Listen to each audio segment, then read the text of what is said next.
Hello, everybody. I'm Timmy Young. Welcome to Timstory. There's many stories in this world, but this is my story. This is Timmy's story. Today, we're going to talk a little bit about what's going on in Timmy's world. And so I thank you for coming. This is going to be an awesome opportunity to share with you some of the things that's happening in life. We'll be talking about some of the things I've gone through in life from the time I was born in 1964 all the way through today. The many experiences that I've had has been really great. And so we'll talk about some of the things. So you don't want to miss any episodes. We'll talk about, things from elementary school, some of the great memories, some of the great smells, some of the community members. We go through elementary school, go to high school, and college and fraternities, and, even talking about the military, then got a chance to have some politics and travel across the world. So we're going to talk about some fascinating things. I'll also be discussing some things with you, things that happened in my life that changed me, that changed my mind, different moments of different things that happened politically that changed the whole world that I was involved with. But being able to share with you things from my perspective, okay? I'm a little short black dude, right? And I live in a place called Shawnee, Oklahoma. And here in Shawnee, things are done a little bit differently than they are where you live. So I'm going to share with how things work here. And so, just to talk about some things from early in life, my parents, I come from a two-parent family with, three brothers and two sisters. I'm the fifth child. So I was always left at the backside of things. And whenever we went to the table to eat chicken, we had one chicken. What's popular today wasn't real popular back then. But at the table, when we had chicken, I got the last parts of it, which was normally the wings. What's the most popular piece of the chicken today? Chicken wings. That wasn't like that back in the 60s and 70s. But we always had wonderful times with our parents. My parents raised me in a Christian environment. They were pastors of a church. And so I grew up a preacher's kid. We were always the most well-behaved children in any setting and never got in any type of trouble because we were preacher's kids. That was me, right? Wrong answer. That wasn't me. I did do a few things I wasn't supposed to do, but that's life. And I turned out pretty good from it. But the background. So my parents, they started our family when I came about was 1964. I was born exactly 1 month and 6 days after the Civil Rights Act of 1964 was signed.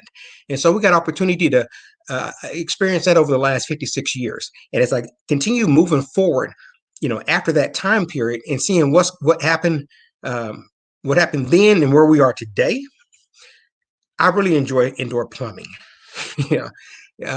When I was born, indoor plumbing wasn't, the greatest thing in the world, but it's great today. I remember going to visit my grandparents, and my mom's mother and my dad's mother both had outhouses. But my grandma in Brooksville, grandma and grandpa in Brooksville, Oklahoma, my dad's parents, they had a luxury outhouse. Now, the luxury outhouse meant they had two holes to go to. And that was right there next to the pig pen. And so that was a wonderful thing. I really didn't understand what the JCPenney's catalogs and the Sears and Roebuck catalogs were doing in there, but I later found out. But just the experiences of growing up, with two parents. Many people don't have that option, but I had that opportunity. Very thankful for my mother, who was Miss Betty Young, and she was the first Black female pastor in Potawatomi County. And, she had to go through a number of things. And so that's why I pull for the females. I know females are stronger than we give them credit for. They're more knowledgeable than they're given credit for, but it shaped me. My dad was a stud athlete coming out of Dunbar High School because both of my parents went to a segregated school. Neither one went to an integrated school, although they both enrolled in Shawnee High School the first year that it was allowed in 1956. However, my dad wasn't allowed to play football, so he went back to Dunbar. Now, my dad, great athlete, great teacher, could do almost anything you can name. He cooked, he could comb hair, a gardener. He's, of course, a woodman. So he taught us a number of things. But in case you never met my dad, Carl Young was the fastest man to ever live. he told me one time, whenever he was playing basketball, I'm sorry, when he was playing football, that he had a punt return called back because he roughed the punter. That brother was fast. Okay. And so that's one of my favorite stories that he ever told. And one of the, and of course, that's not true. You can't do that. I don't care how fast you are. But when Dad told that story, he said it with so much passion. It was so cool. But I love listening to different stories. But Dad also talked about the Harlem Globetrotters. Now, the Harlem Globetrotters, as you know them today, when they were starting out back in the early days, they traveled around, and being an all black team, they had to have accommodations in all black communities. And so when they come to Oklahoma, and some of the guys were from Oklahoma, like Marcus Haynes and Goose Daugherty, these guys are from here, from Oklahoma. So when they came to Shawnee, they would come and play against Dunbar High School. And my dad was, he had this shot he used to always kill us with in the backyard when we play horse. And if you ever got the HORS, we knew what was coming. That brother would go about 25 feet out. He'd throw up a hook shot, swish. Every now and then he'd call the board, called glass on us, and he'd hit it. Well, he always talked about how he taught this dude named Medlock Lemon how to shoot that hook shot. So after going through a few years in life and challenging these stories, I found out that Dad showed Medlock Lemon how to shoot that hook shot from half court that he made so famous. But Dad was really good, in sports. And so that transcended to me and my brother Ricky, my brother Terry, and Philip. And so another great story from my dad. He told me he was so fast, okay, he could steal the ball on defense at the top of the key, take it to the other end, shoot a layup, and be back at his position on defense before the ball came out of the net. And so I just thought it was kind of interesting that I heard them like, man, are you sure that's what happened? And he said, well, that happened. And one day while at a cousin's house, um, uh, one of my relatives had passed away, and I'm standing there, and there's many people around. A guy walks in. I've never seen this guy ever before in my life. He looked at me, and he said, "You Boots' boy," which was my dad's nickname, Boots. He said, "Your dad was so fast, he could steal a basketball at the top of the key, shoot a let me back at the top of the key on defense before the ball came out of the net." I'm like, well, there's validation. But for a minimum of 30 years, I didn't believe that story. But somebody validated that was a true story. But just getting the opportunity to have a dad in the house. I'm going to talk about what it was like to have a dad. Many people don't have a dad in the house. I was fortunate enough to have a dad, not just dad at the house, but dad invited us to go where he went, such as when he got off work, he would throw newspapers in the morning, then go to a job 7 to 3, then come back and go remodel somebody's house. I learned how to hang sheetrock. He never let me use that hammer though. I never got to use that hammer and nail anything. I was only a holder. I remember walking up a ladder one day, and I had some shingles on my shoulders, and as I was looking up, I realized that the top of that ladder left the roof of the house, and it started following the line of a branch. And I fell over backwards with that on my back, on my shoulders. So that was kind of quick laugh. And he said, get up and bring me that shingle like I need to up here. So I got up and took him to him. But he taught many things. He taught many things about life. Could fix the cars, and he lived a pretty nice life and made sure that we were taken care of. My mom was and still is a wonderful mother. She's a great counselor today.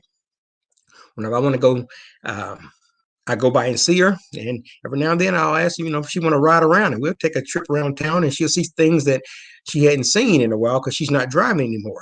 And so I call that adventure driving Miss Daisy. And it's fun. Maybe just go get some ice cream or pick up a pizza, but just to get her out the house and let her see how Shawnee has grown over the years. Because again, Mom moved here roughly 1945, moved away for a few years, and then moved back.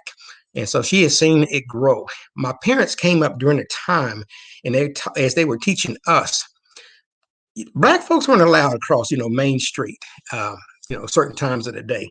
This was a sundowner town, and a sundowner town, in case you don't know, is a town where if you were Black, You better be back to your side of the town before that sun goes down.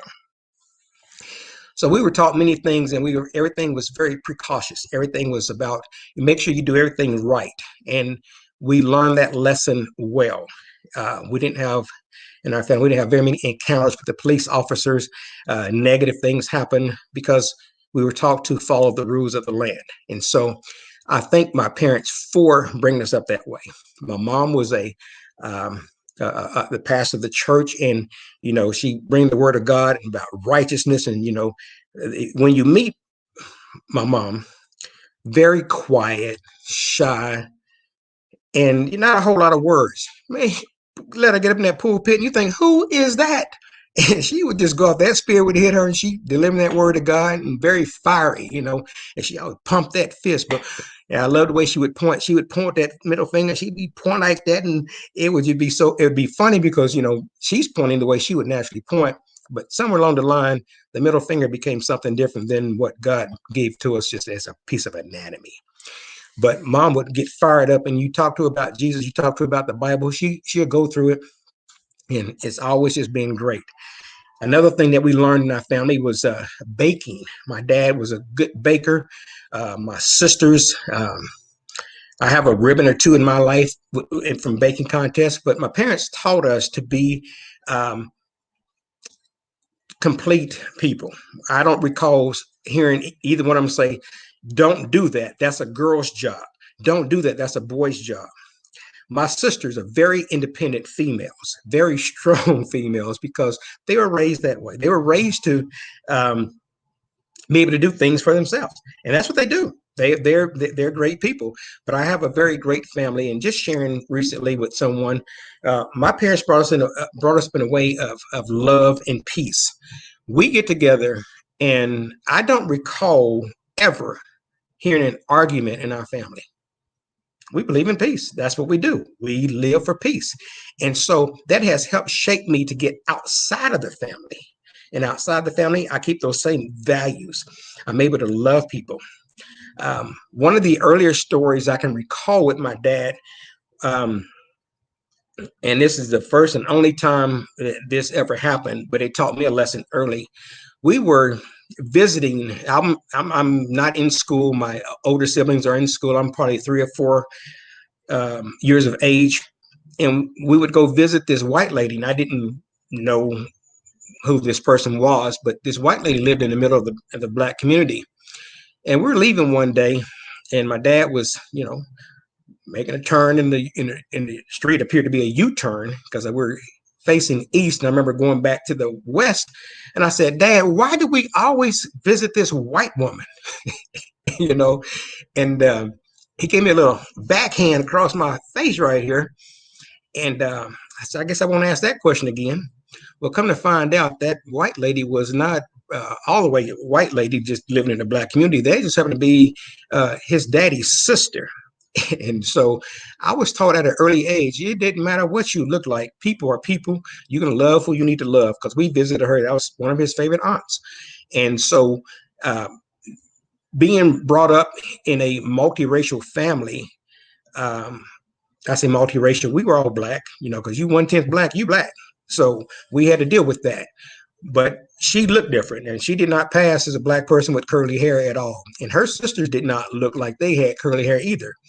But knowing who our family was, learning these lessons early.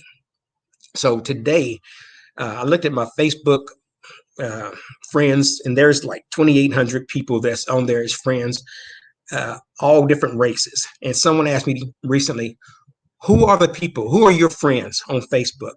And I said, well, I have some folks who have, been incarcerated. There's some folks who are, are gay, and we have some folks who are politicians and lawyers and football officials, and there's whites and Japanese and Asians and Filipinos and Mexicans and Africans. I know people all across the world. And that came because of a strong background from my parents. They made life easy for me by teaching me. And I encourage you to teach your kids, teach your nieces, nephews, grandchildren. You teach them. They have to be taught. And the basic thing is that in life, we're here to love. God is love. God loved me so much that he allowed me to be here today as I'm speaking to you. And this is really great to be able to share this with you. But it's because of the love of God that's in me that I can share with other people. And so as I go about telling my stories, telling, Tim stories, it is going to be great because in everything that I do, it's all involved with love. For those of you who know me, know that I have this strangeness about me. I can recall things that happened on certain dates and certain times. Every now and then I can tell you where the sun was and where the clouds, what they were shaped like, and then that smell and some things. That's just something that I was born with. I can't take credit for saying I developed that. No, that's in me. And so I have good memories. But the reason why I remember what I do remember is because love is involved. There is an emotion.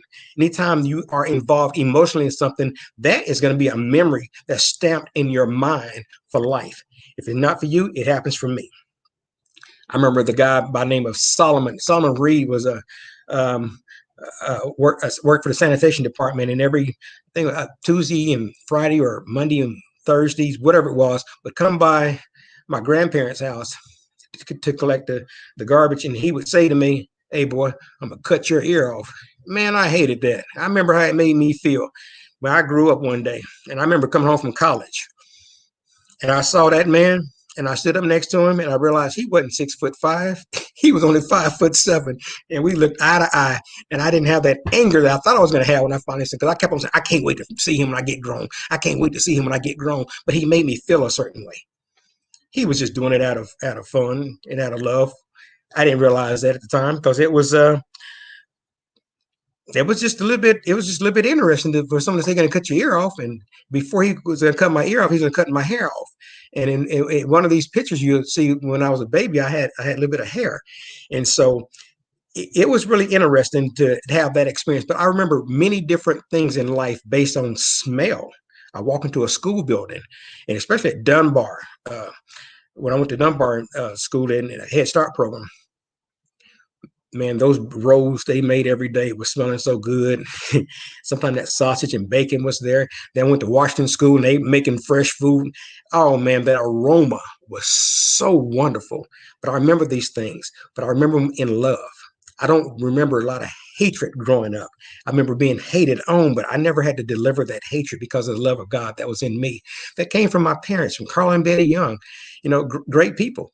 And so as I continue to go through life in all these different experiences, I can recall in the dates and the times and so many different things I'm going to be sharing with you in the future. So like I say, I always tune into these podcasts because there's going to be some great things that's going to be shared. I'm going to get into some things that may sound a little bit political, but they're not. It's all going to be about love. You can find it to be politically if you want to find it that way, but I'm going to share love with you. Also part of things that my mom taught was to, always look good, always look right.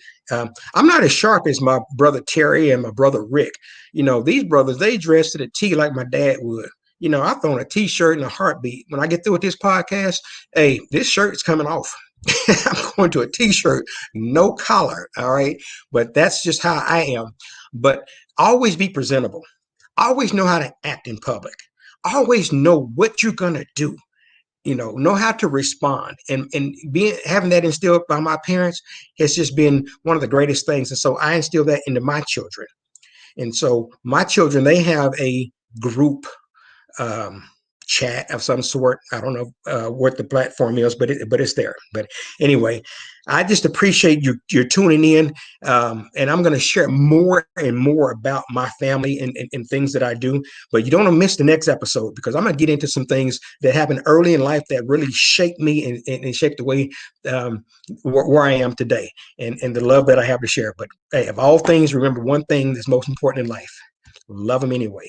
No matter who you're dealing with, love them anyway. No matter what they did to you or did for you, love them anyway. That is a commandment.